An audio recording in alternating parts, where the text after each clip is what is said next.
Bonjour mes amis, j'espère que vous allez bien. Nouvelle vidéo du film du Vidéo Club. Et pour cette quatrième vidéo, je vous ai dégoté une très bonne petite série B, le film Dead End. Donc, c'est parti. Elle est morte. Non! Salope!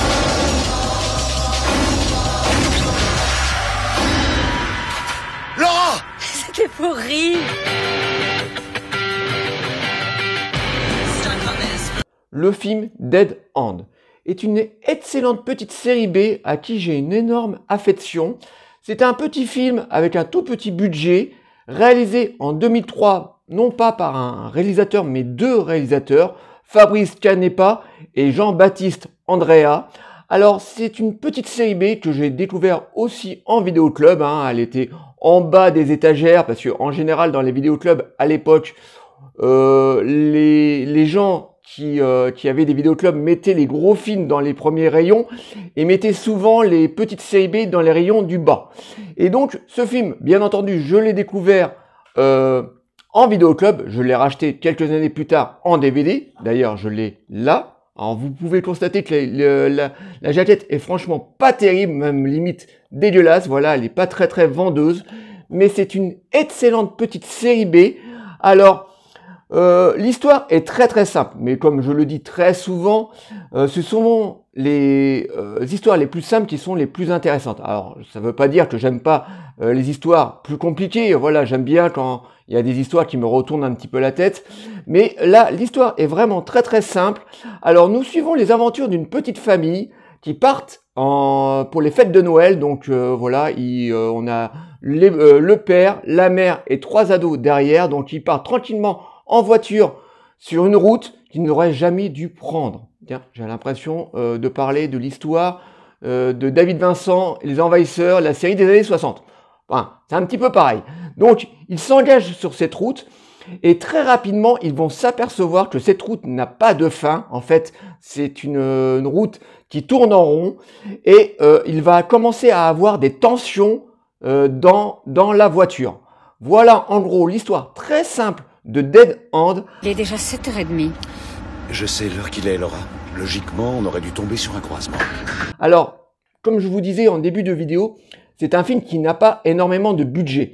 Mais les réalisateurs ayant pas beaucoup de budget ont décidé de se concentrer sur la famille. Voilà. Et c'est très malin. Donc, une grande partie du film se passe dans la voiture, voilà, parce qu'il roule, et malheureusement, cette route n'a pas de fin, en fait. En fait, c'est une route, bon, petit spoil, c'est une route qui emmène vers l'enfer, voilà. Donc là, je m'arrête là parce qu'il y a un twist à la fin, donc j'ai pas envie de vous casser l'envie de le voir, si vous voulez le découvrir, mais il va y avoir très rapidement une tension au sein de cette petite famille, dans cette voiture. Alors, dès le début, déjà, on s'aperçoit quand même qu'il y a des petites tensions dans cette famille, voilà. Le père et la mère sont mariés depuis 40 ans, ça passe plutôt bien avec eux, mais le fait qu'ils roulent en permanence sur cette route qui n'a pas de fin, bien entendu, ils vont commencer à s'énerver chacun de leur côté, et ça va faire remonter des vieilles rancœurs. Donc, il y a le père qui conduit la voiture, tu as la mère, tu es juste à côté, et derrière, il y a les 3 ados. Voilà.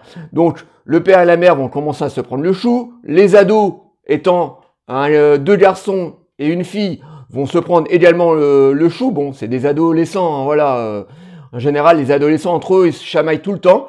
Et donc, il va y avoir une grosse pression qui va commencer à surgir au fur et à mesure que le film va avancer. Je suis enceinte. Je fume des pétards. Et c'est franchement une très bonne idée parce que ça va amener de très bonnes scènes. Par exemple, une scène que j'ai vraiment adorée. À un moment, la mère va déclarer, enfin va révéler au père que elle l'a trompé, mais il y a 40 ans en arrière. Bon, le père va le prendre très mal, mais bon, 40 ans après, bon, quand tu apprends de tes cocus, bon, bah, ça passe un petit peu mieux, même s'il le prend vraiment très mal, mais elle va lui révéler ce genre de truc. Lui, de son côté, dans l'énervement, va lui dire qu'en fait que c'est une femme frigide, qu'il s'est emmerdé une paire de fois dans sa vie, donc des choses qui ne se sont jamais révélées auparavant. Derrière, tu vas voir les ados qui vont commencer à se chamailler et pareil, à commencer à s'envoyer des insultes, etc. Voilà, donc la tension va comme ça monter crescendo au fur et à mesure que le film va avancer. Et ils vont s'arrêter de temps en temps, voilà, parce que à chaque coup, ils s'arrêtent tout le temps à côté d'une même maison, voilà. Donc ils vont s'arrêter tout le temps à l'entrée d'un bois où il y a une petite cabane, voilà, mais vraiment une petite cabane où il y a absolument rien à l'intérieur. On dirait plutôt une cabane de chasseurs. Et à chaque coup qu'ils veulent s'arrêter, ils s'arrêtent à côté de cette maison. Et bien entendu, étant un film fantastique, les membres de la famille vont commencer à disparaître les uns après les autres. Donc on va avoir des tueries, alors des tueries assez classiques, mais c'est pas le but du film. Le but des réalisateurs, c'est de mettre une tension au sein de cette petite famille. Voilà, des tensions vraiment très vives. Hein. Voilà, ils s'envoient vraiment des trucs dans la tronche, pas pitié les hannetons. Et comme ils ont un tout petit budget, donc ils pouvaient pas réaliser des effets spéciaux ou des effets de maquillage énormes. Donc il va quand même avoir des disparitions au sein de cette petite famille. Donc je vous dis pas qui va disparaître, mais ils vont disparaître les uns après les autres jusqu'à le twist de fin. D'ailleurs, ce film me fait énormément penser à un épisode de la 4e dimension, une excellente série des années 60 que vous connaissez tous, hein, voilà, de Rod Serling. Et c'est en fait un épisode de la 4e dimension, mais qui dure 1h30 et en couleur. Et c'est vraiment très bien écrit. Les réalisateurs nous a délivré vraiment une très bonne petite série B de vidéoclub. Enfin, en tout cas, il est sorti chez nous en vidéoclub. Alors, aux États-Unis, je ne sais pas s'il est sorti au cinéma, mais c'est vraiment une excellente petite série B. Et franchement, on s'intéresse très rapidement à cette petite famille, on s'attache aussi très rapidement à eux et on se demande ce qui va leur arriver à la fin parce que voilà, au début, on a vraiment l'impression que c'est une famille qui est vraiment unie. Et en fait, le fait qu'ils avancent sur cette grande route, hein, voilà, on a l'impression d'être sur la route 66, là, c'est cette route qui dépasse, voilà, qui passe tous les États des États-Unis. Et on s'attache vraiment très rapidement à eux et on se demande ce qui va leur arriver. Et franchement, c'est vraiment un petit coup de maître. J'ai vraiment une très grande affection pour ce petit film de série B. La réalisation est très classique, mais très bonne. Voilà, je vous dis, ils utilisent très bien leur maigre budget. En plus, on a un casting vraiment très bon. Alors, on a Ray Wills, qui est un acteur que j'aime énormément, qu'on a vu dans pas mal de séries B. Il joue très souvent des hommes riches ou des hommes diaboliques, voilà, parce qu'il a un peu la tête de ça. Donc, il joue le rôle du père. Alors, le père qui s'emporte très rapidement. Voilà, c'est un père des années, voilà, qui a une 60aine d'années, donc qui des années, voilà, où il était jeune. Voilà, ça a été dans les années 60-70, donc un peu patriarcat. Et il s'emporte très rapidement auprès de sa femme et ses enfants, parce que il est énervé. Voilà, il roule, et puis ils s'aperçoivent qu'ils sont dans un bourbier pas possible. Donc le père a tendance à s'exciter assez rapidement. Et l'acteur joue vraiment très bien. C'est un acteur qui est confirmé, qui a joué dans une multitude de films. Et vraiment, franchement, l'acteur est excellent. Et c'est un acteur que j'ai toujours adoré.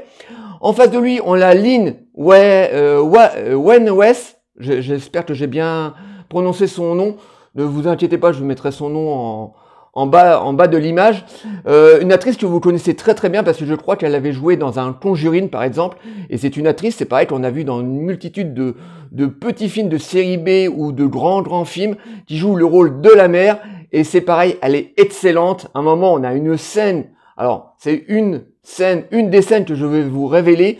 À un moment, la mère donc révèle à son mari qu'elle l'a fait cocu il y a 40 ans, donc le père le prend pas bien du tout, et à un moment, il y a une espèce de scène où elle se blesse au niveau de la tête, alors là, je vous dis pas plus, elle se blesse au niveau de la tête, et à un moment, elle a une espèce de fantasme, de jouissance plutôt, avec sa blessure. Donc là, je m'arrête tout de suite là, mais c'est une scène, moi, qui m'a fait mourir du rire, mais mourir du rire dans le sens, voilà, j'ai ri jaune, parce qu'on est vraiment, c'est de l'humour noir, comme était le cas de la 4e dimension, très souvent, et c'est une scène que j'ai adorée, donc c'est une scène qu'il faut voir, bon là, je vous l'ai dit comme ça vous dit pas grand-chose, mais c'est une scène qui est vraiment très bien réussie, et donc c'est une série B que j'aime énormément, parce que on est littéralement dans l'état d'esprit de la série La 4e dimension. Donc je ne peux que vous conseiller cette excellente petite série B. Alors je ne sais pas si elle est disponible sur YouTube, parce que très souvent les petites séries B comme ça, on peut les trouver disponibles sur YouTube. Alors allez taper le film Dead Hand et vous le trouverez peut-être. Mais c'est une série B que j'aime énormément, que je regarde très régulièrement, et donc que je vous conseille. Voilà, vraiment, l'histoire est vraiment bien foutue, classique mais bien foutue. Le casting est très bon, les réalisateurs ont énormément de bonnes idées et ça se termine très mal. Donc c'est ça qui est très bien. Moi j'aime bien quand ça se finit mal comme ça, avec un point d'interrogation. Très souvent les gens n'aiment pas, enfin très souvent, il y a beaucoup de gens qui n'aiment pas quand les films se terminent mal, mais moi c'est mon cas. Donc si vous aimez les films fantastiques qui ressemblent aux épisodes de la 4e dimension, je pense que ce film est pour vous. Mais c'est une très très bonne surprise. Voilà. J'espère que cette petite vidéo vous aura plu. Likez, délikez, abonnez-vous. N'hésitez pas à m'envoyer des messages sur le film Dead Hand. Je vous répondrai toujours avec plaisir. Et je vous dis à très très bientôt. Ciao les amis. Qui sont tous ces gens dans les bois?